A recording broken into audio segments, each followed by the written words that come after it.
Good morning and welcome to the October Emergency Preparedness and Response Lunch and Learn. Today's presenter is Jenny Calhoun. Jenny is a public health nurse for the Virginia Department of Health, where she serves as a nurse consultant for the Division of Disease Prevention, focusing on HIV prevention and care, STIs, and viral hepatitis. Before coming to the state office, Jenny was a public health nurse at the Henrico Local Health District for over 25 years, where she worked as a staff nurse, senior nurse for HIV STI program, and as a public health nurse supervisor. She responds to other public health crises as needed, most recently COVID-19 and Mpox. Over to you, Jenny. All right, thank you so much, Donald. Donald and I got to work together during an Mpox response after the outbreak in 2022. And he asked me to give y'all an update today and just talk about, is Mpox still around? And for those of you that are here, I'll let you know whether it is or not. And if you have any questions along the way, please feel free to put them in the chat. Donald's going to monitor the chat for me, and hopefully we'll answer any questions as we go. And hopefully we'll have a good time here together as we talk about Mpox. I do work for the Division of Disease Prevention and the Office of EPI, and I just want to put a shout out to Mike Magner. I saw you're on the call. He was my original emergency coordinator back in the day in Henrico, and so gotta love Mike. So glad you're here. All right, so we're going to start out. I wasn't sure what the background was of the people that are going to be on the call, so I thought I'd just briefly go over some background of Mpox, just in case it's been a minute since you were familiar with it. But just to go over the history of Mpox, the monkeypox virus was first isolated in Denmark from lab animals, specifically monkeys, that were transported from Singapore, and thus that's where the name monkeypox came from, because it was seen in the monkeys, as you can see in the picture there. And this was in 1958. The first human cases were identified in the 1970s in the Democratic Republic of the Congo, and then later in Central and West Africa. The first outbreak in the United States occurred in 2003. That happened when some prairie dogs that acquired the Mpox virus from African rodents from Ghana, when the two species were housed together at a distribution center in Illinois. And then as the prairie dogs were actually being adopted as pets, the owners actually ended up getting infected, and that's how we determined that there was an outbreak. It was, we only got up to 47 cases. It was across 5 different states. And because public health worked with contact tracing, we were able to, nip that outbreak in the bud fairly quickly. So many people haven't even heard about the outbreak that happened in 2003.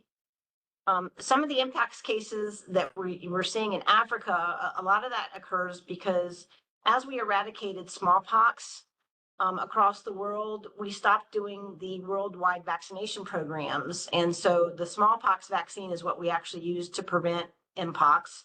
And with stopping that, we did start to see an increase in numbers of Mpox cases in the areas of Africa where it's most common.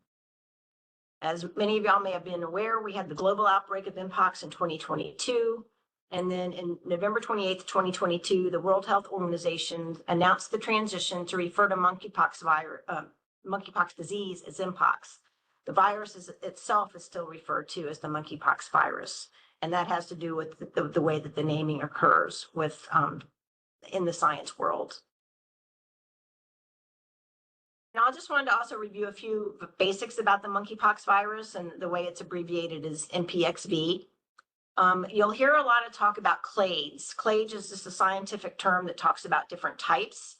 And the ones that you'll hear about are clade 1 and clade 2. Clade 1A is mainly seen in Central Africa, and then clade 1B is responsible for a major outbreak that started in 2023 in the Democratic Republic of Congo. Clade 2A is mainly seen in Western Africa, and then 2B is what was responsible for the worldwide outbreak that we saw in 2022, and we're still seeing cases occur that are related to that outbreak. Just a little bit more background. Clade 1B Mpox cases appear to be clinically milder than clade 1A cases. In addition, clade 1B Mpox cases in the Democratic Republic of Congo have been associated with a lower case fatality rate than the clade 1A Mpox cases. The good news is no clade 1 Mpox deaths have been reported from countries where the monkeypox virus is not endemic at this time.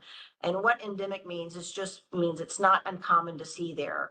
So the main reason Mpox is seen in Central and Western Africa, the way it's mainly spread there is through, you'll often see children that play in the forests around where they live, and they may get bitten by animals that are infected by the monkeypox virus. And it's mostly, small mammals, rodents, things like that.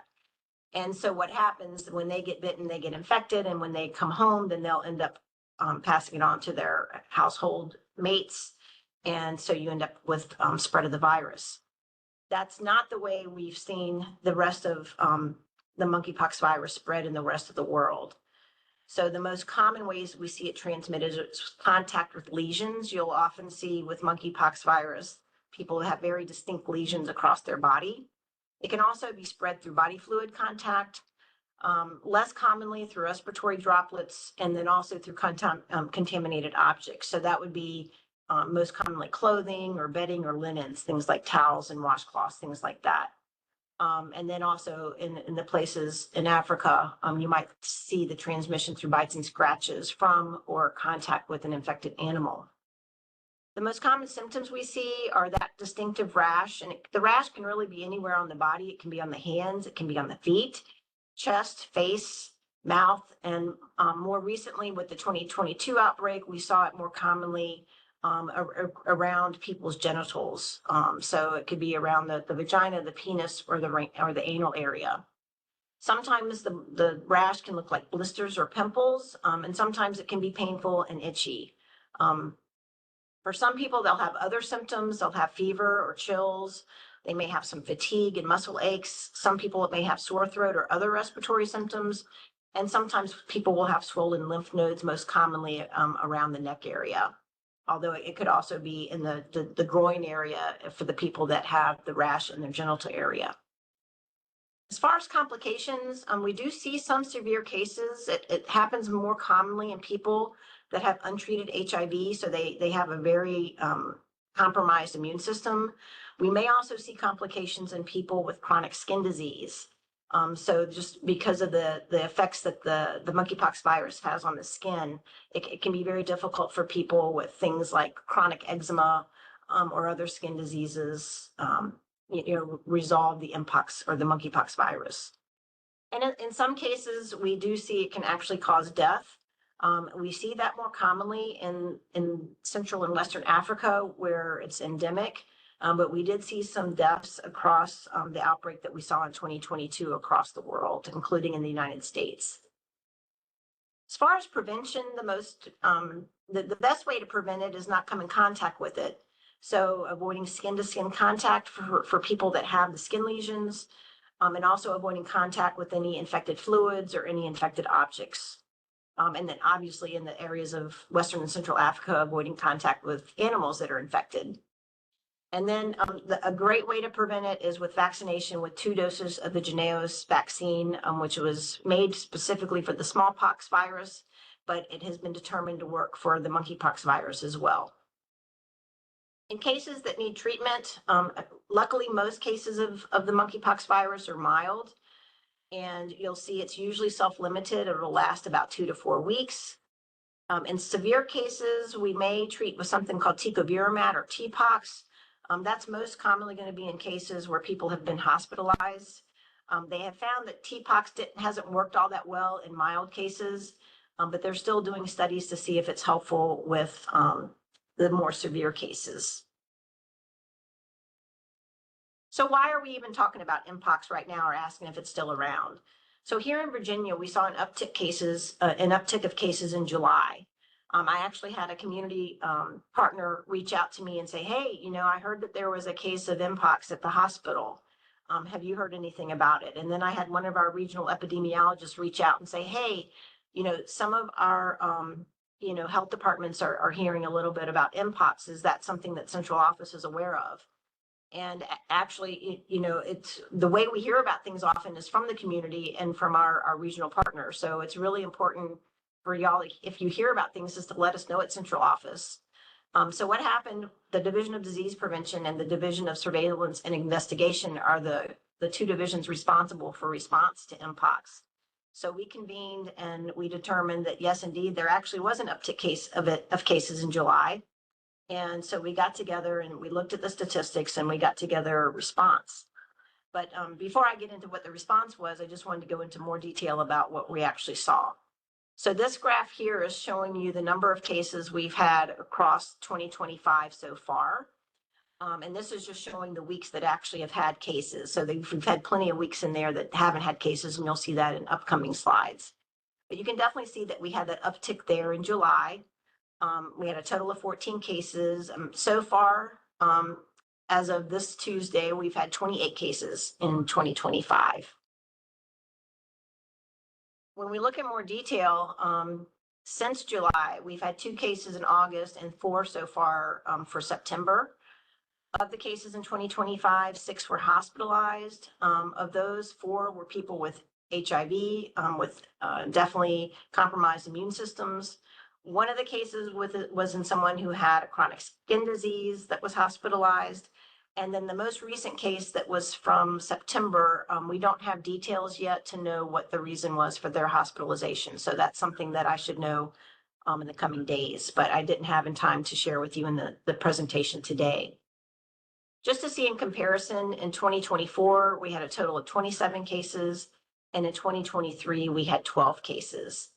And then just to explain on the table that you see that you can access yourself from the BDH Mpox data. If you look, there's a small line there that says that we're looking at the past 13 weeks, and you can choose how far back you go as looking at the cases. So that's why it's only showing the case total is 18. So this is just showing the cases from July 5th of 2025 through the most current cases that we have available. And additionally, I wanted to tell you a little bit more about the Virginia cases. Let me get to that page.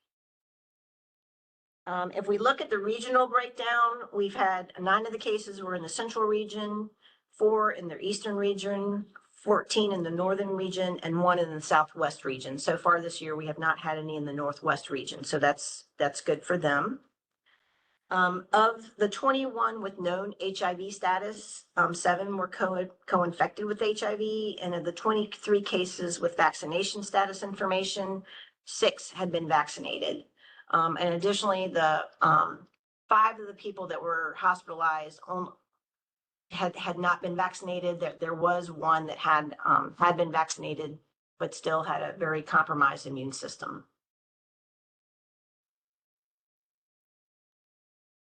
All right, this is just showing you, if we look back to when the outbreak started in 2022 in May, this is definitely showing that 2022 is where we had our peak number of cases. We had the largest number of cases in the summer of 2022. And then you can see across the bottom there, we've had a few blips along the way. We had a few cases the beginning of last year that we were concerned might turn into a larger thing. But luckily, after February, we really didn't see hardly any more cases. So that kind of took care of itself. And then so far, the ones in 2025, none of the cases have been related. So we're not having any specific outbreaks, within the linked cases because we haven't had any links. So basically, we've just had people that have shown up with symptoms, and then either because of travel that they had made may have been linked to other cases in other areas, or either we were not able to determine what the link was.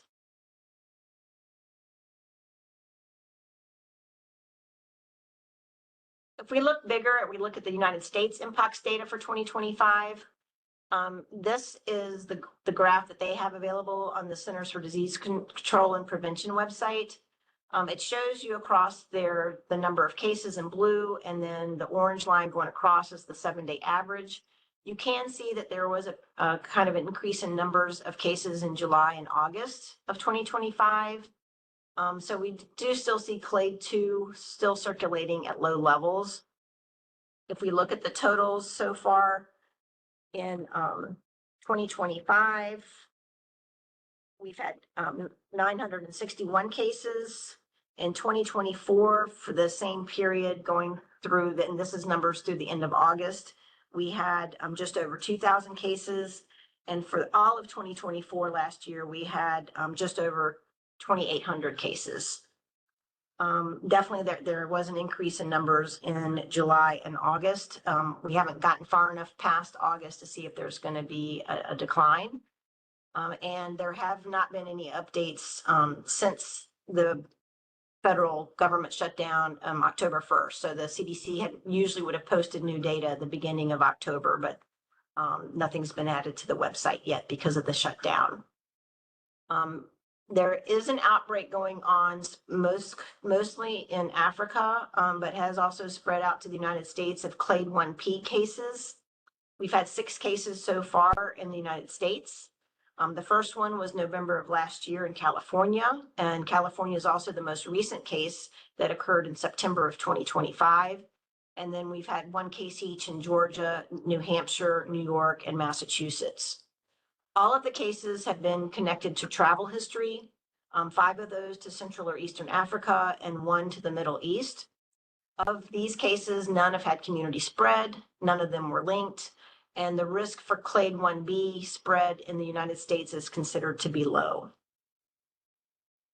If we look at global cases, this is showing you, this is World Health Organization data, and this is showing you the number of cases from the beginning of the outbreak in January of 2022 through August 31st of 2025.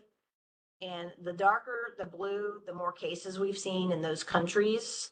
So the lighter colors, the lighter blues and greens, and then yellows, that means they've had less cases. So for the whole entirety of the outbreak, since if we look back to 2022, we've had just over 160,000 confirmed cases. We've had just over 400 deaths, and that was with 140 countries reporting. We also have to consider that a lot of the countries in Africa specifically don't have the best lab surveillance. So a lot of their cases go uncounted. So this is just based on the lab data that we get.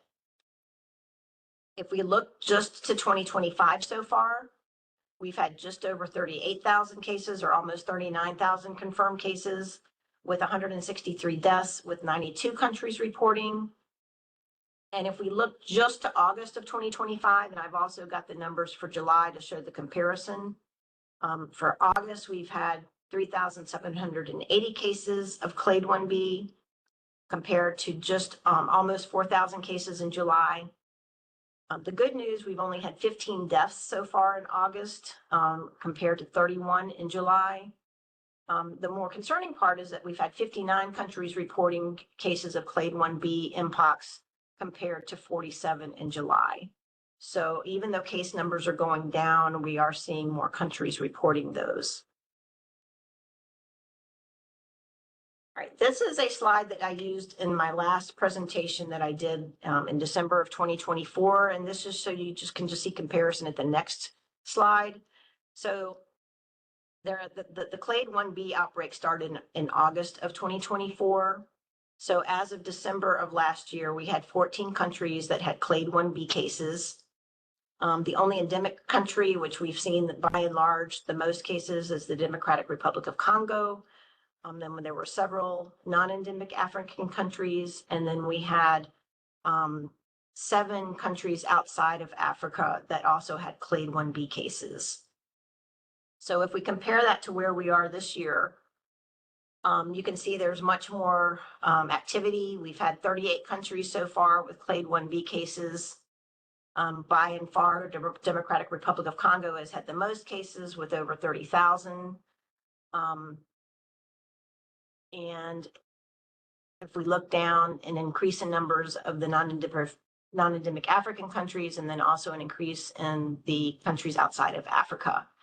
I'm not going to go into detail. You'll have access to a recording of this, and I think Donna will also send you a copy of the slides if you want them. You can look in more detail at the numbers, but in mostly the countries outside of Africa, the numbers are significantly smaller. Most of them have just been travel associated cases. There's only been a few cases that were community spread. In the United Kingdom, there were a couple cases that were household spread after somebody had been traveling to Africa. When they came back, before they could get it contained, they had spread it to a couple of their household members.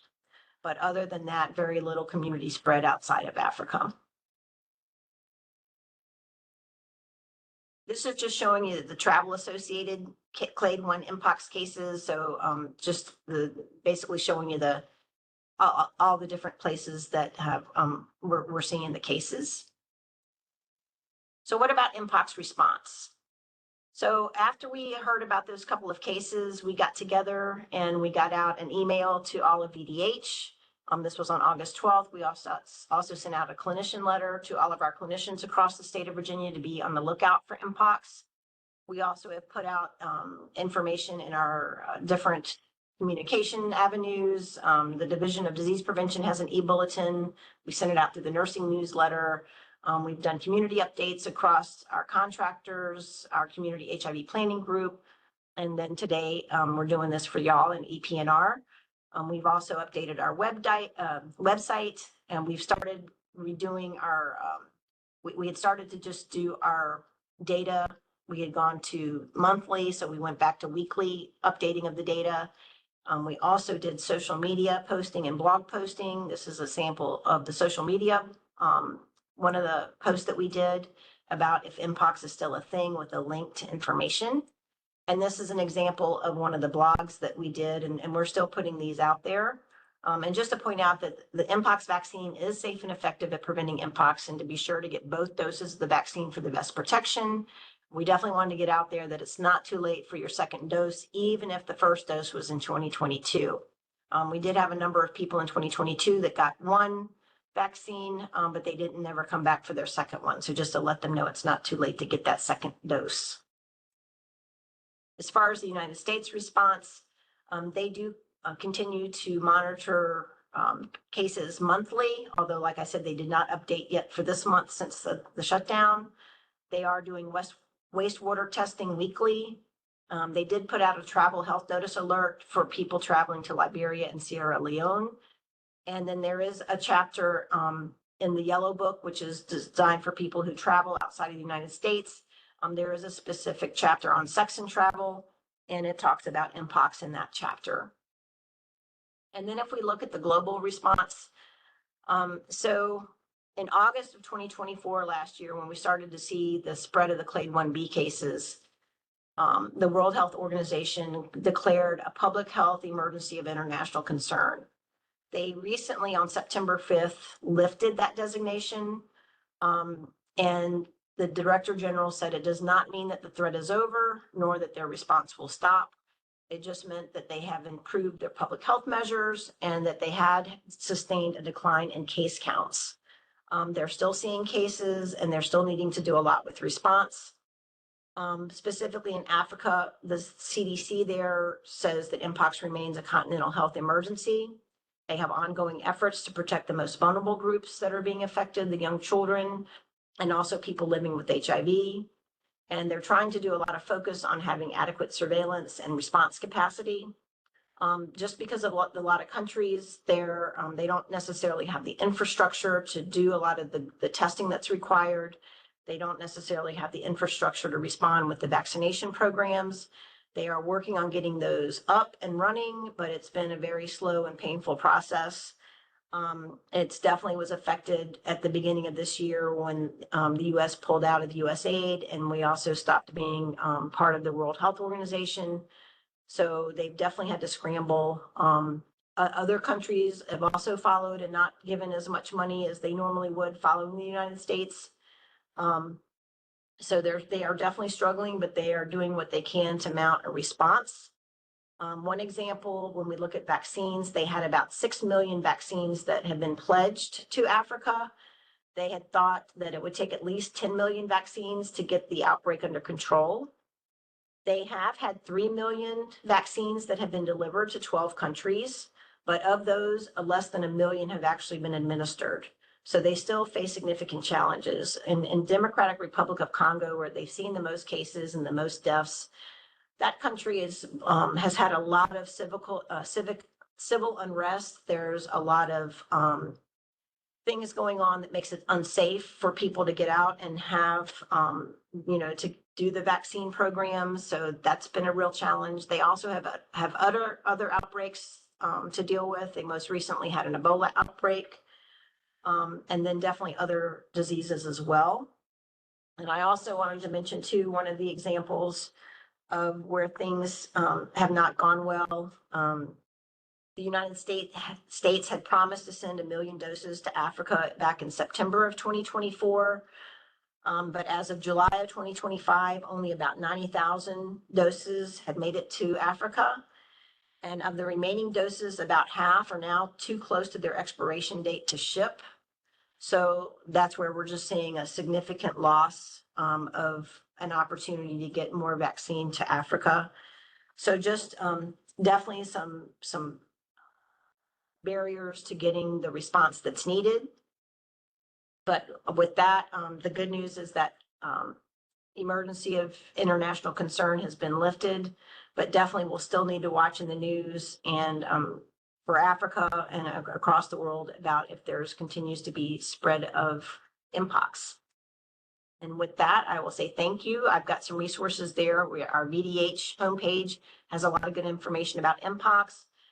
The CDC, their pages are not as up to date as they have been in the past, but they still have some decent information there. And the World Health Organization has done a great job of keeping up the global trends as they have the data available to them. I've also got my contact information, so feel free to reach out to me if you have any questions or have anybody that you would think would be benefit from hearing more about Mpox. So thank you, Donald. Thank you everyone for attending today. Are there any questions in the chat, or does anybody have any questions now? You feel free to put it in the chat or to unmute.